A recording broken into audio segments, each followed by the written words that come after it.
สวัสดีเจ้าวันนี้ปามาแอววัดศรีดอนมูลตำบลชมพูอำเภอสารพีจังหวัดเชียงใหม่เจ้าอันนี้ก็จะเป็นวิหารหลวงพ่อเพชรนะเจ้า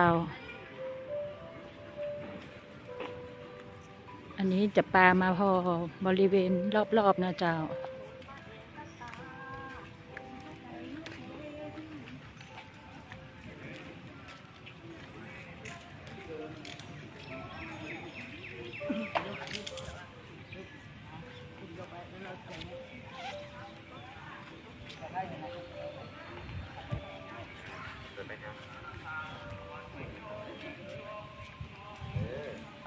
บรรยากาศดีเจ้าวันนี้ฝนตกและบรรยากาศดีร่มรื่นเจ้า